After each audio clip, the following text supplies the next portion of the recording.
Okay, so the first scene opened with Raphael Damascus, aka Concierge. He's rebagging his dope to be shipped overseas, but only after they removed his insignia, the logo, off the packages.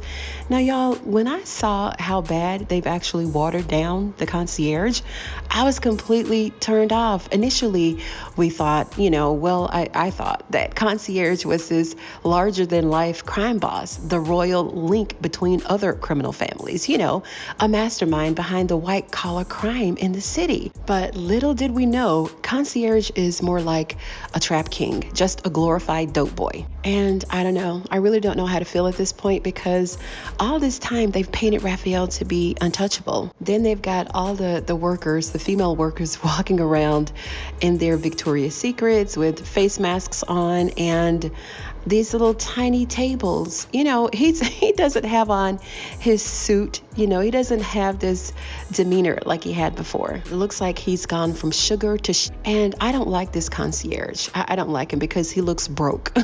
Then he got a call from Madam, who's, by the way, receiving a massage from this female masseuse who's topless.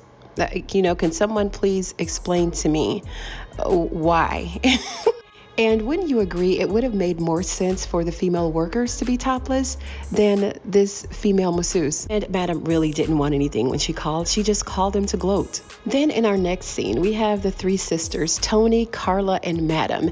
And apparently Tony is very uncomfortable with having a meeting or discussion in Madam's club. She called it the Den of Iniquity. So they're constantly throwing insults at each other. And it appears that Tony does not share the same mom as Carla and Madam, which would make them half sisters, right? And they're talking about how Tony doesn't deserve Maddie B's. She didn't even come to the funeral, yada, yada. And Tony came over to pretty much make peace, but that didn't happen. And I actually love Carla in this role. You know what gets it for me? It's the chewing gum. The chewing gum, the way she chews that gum, nobody is going to be able to chew gum like Carla. So Belinda, aka Blue, is in another therapy session, and she's telling this therapist about how much she enjoys being a sniper. So the therapist is getting her to open up, telling her more about her sniper duties, and just really getting Blue to relive or to talk about the time that she was in Afghanistan and her friend's body parts blew in her lap. So the night that they were at the club and the door blew off, this is what triggered Blue, and this is why she has to talk to somebody. And why does this therapist accent remind me of Elder Mother from Ruthless? Then we move on to El Fuego, and he's trying to figure out what happened to Sandra, like what really happened to her after she was killed. He came up with the fact that Maria, which works like Siri, is always listening, and now he has this revelation of sorts. And then we move on to Doc. He's at the police station trying to push up on the receptionist that's always there. And we remember from the last episode that Doc told Midnight that he's got to get in the ear of the person who accepted that evidence into the locker that night. And he's flirting with her. Her name is Naima.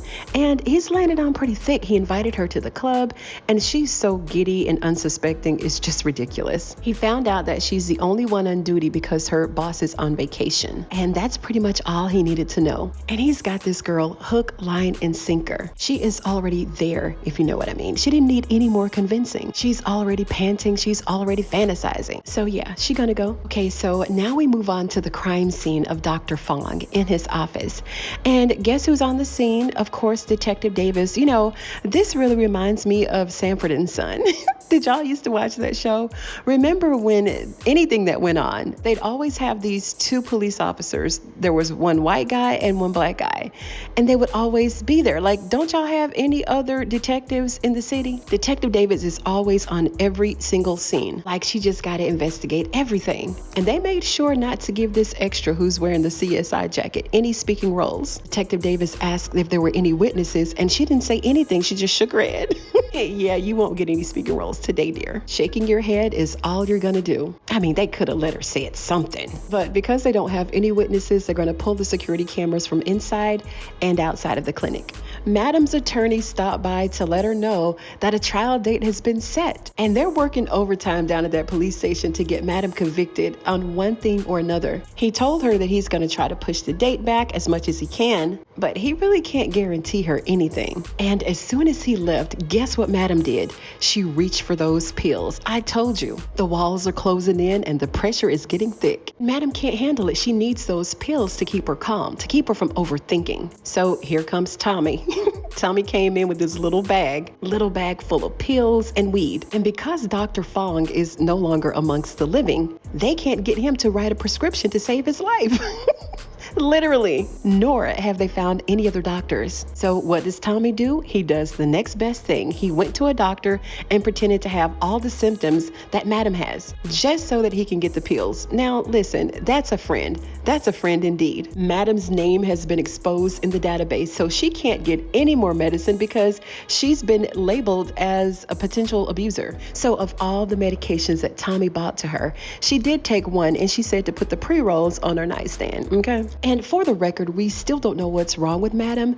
All we do know is that she has a lot of voices talking in her head when she don't take this medicine, right? So we need to find her a doctor ASAP. Then we move back to Fuego, and he's still going over these recordings with Maria. And then he did happen to stumble upon the recording of the two men that left Sandra in his bed. And they were talking about some eggs and going to get something to eat and doing jobs. And we kind of already know what they did to her, right? So in our next scene, Amp and Allison are sitting here having lunch. And it's really funny that we're getting to know people's real names in these characters. But anyway, Amp is eating enough for the both of them, and Dime can't eat because she's having indigestion, as if we can't get any more clues that she's pregnant. Then here comes Tony, wanting forgiveness, wanting to make amends with her son, Amp. She wants to spend time with him. She wants to cook his favorite meal. And Amp was like, you know what? I really don't even eat like that no more, so you can get the F out of my face. And she wants Amp to think about talking to her. And Amp didn't say anything, but Allison sure did. She spoke up for her man. Oh, he'll think about it. And I'm like, Dime, shut up and stay out of this. Just be quiet already. He's already told you to stay out of it. We found out in this scene that Dime lost her mother when she was young, and she doesn't really talk about it with anyone, but she told Amp. So Amp said for her, he'll think about talking to her.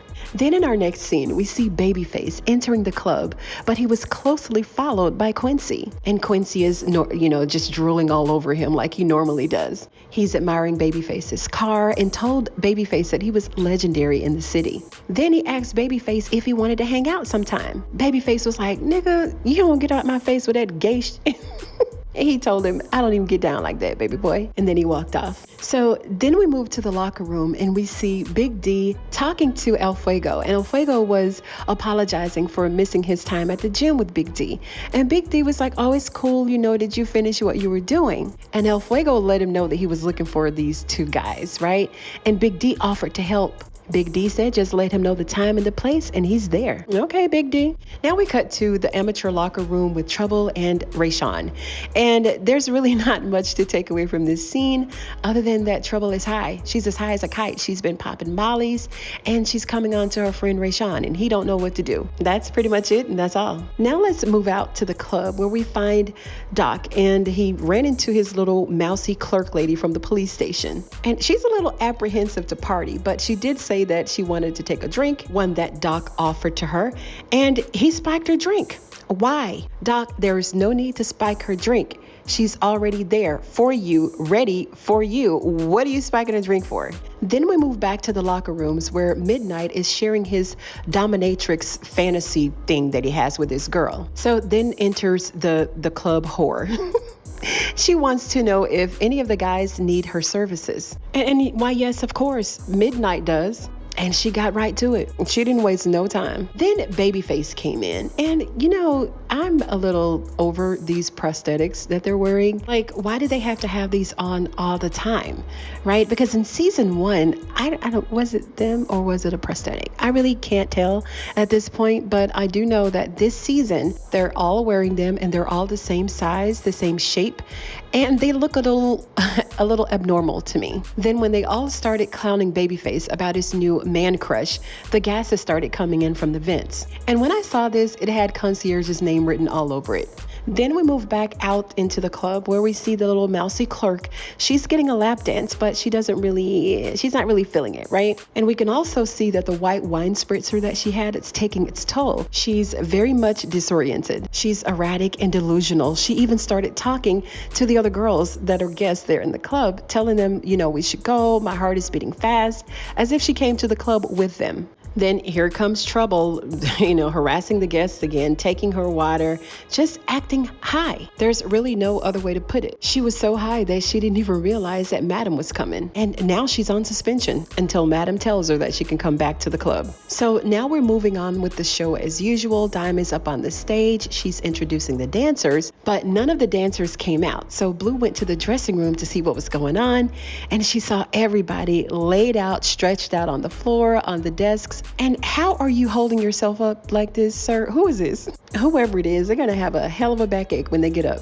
So Detective Davis and DA Rhodes had this epiphany. Now they know that it was Madam who killed Dr. Fong. So she told DA Rhodes to just simply pad her file and we'll figure out how to make it stick before they get to trial. I really need for them to find something else for Detective Davis to do besides try to convict Madam. She needs a side story. She needs a life. So now everybody's rushing to the dressing rooms to see what happened to the VIP dancers. And in the meantime, Quincy's going to keep everybody company until they come out. So they're trying to wake everybody up. Nobody's responding. So they're having to pull them, like literally pull them to the back. And Trouble is in the locker room, packing up her things, whining and complaining. Boo-hoo-hoo, cry me a river. She thinks that Madam owes her something because of the things that she's done for her. And if I didn't know any better, I think that Trouble was going to try to hurt Madam, do something to her to get back at her. Then she started going in on Quincy, talking about he better not have any of her things in his locker and all this stuff. So she opened the locker and boom, there's Babyface. All of his flyers and pictures, like he's got a little montage going on here. And Quincy out there holding it down. He's dancing to one of my favorite songs, which is Touch It by DSV. I think it's DSV, DVSW or something like that. But anyway, I love this song. And I really don't think that he's going to have any issues moving from the amateur spot. And the VIP dancers are out here in the back. They're throwing up, they're coughing, trying to breathe. But Madam's like, y'all going to get back out on that stage. And everybody was like, yes, Madam. Then Madam went in on Blue, telling her that she better let her know how all of this happened. How could this happen in her club? Then Blue just had to tell her, listen, it's probably retaliation from concierge. Obviously, she told her that they need to bring their A game. Her and Tommy need to find out a way to better secure her club. And now I can understand why, because Vicky, the club whore, didn't make it. She lost her life right there in that dressing room, sucking off on midnight. What a way to go. Then the VIP dancers finally made it to the stage, and they're dressed in their glow jackets. And they're dancing to Chris Brown, Under the Influence. And this dance was pretty mild, and I liked it, but I'm just like, take the jacket off. Bruh, just take it off. But they didn't listen. They just continued to do whatever they wanted to do. And Babyface, even though he's broke and homeless, he's the type of dancer that you can just kind of, mesmerize over and just get lost.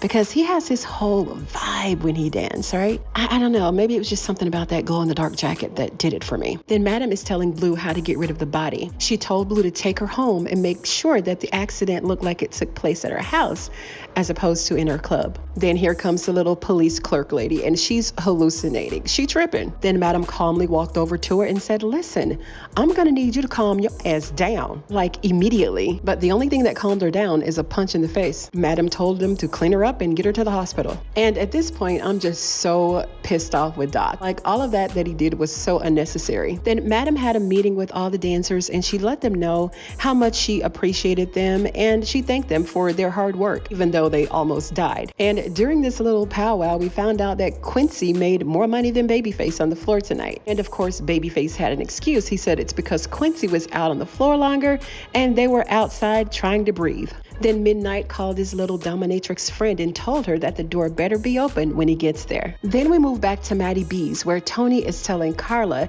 that she wants to get her inheritance. She wants to make amends with Amp.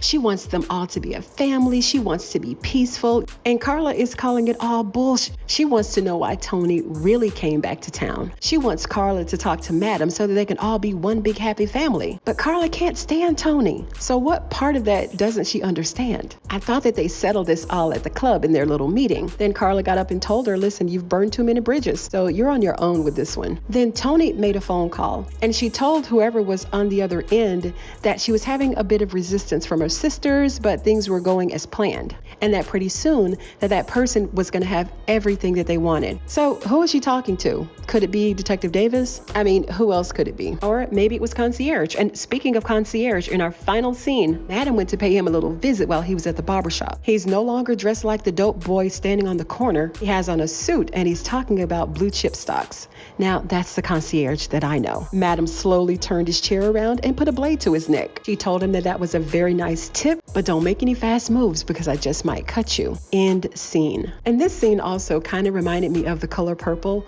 You know, the scene where Mr. and Celie was out there on that porch. And if you have stuck around to the end of this video, you are a true Ruthless TV fan. And I applaud you. Thank you so much. I do appreciate it. If you're a fan of All the Queen's Men like I am, go ahead and sub to the channel for more videos just like this one. Thank you so much for joining me today, you guys, and I'm going to see you on the next one.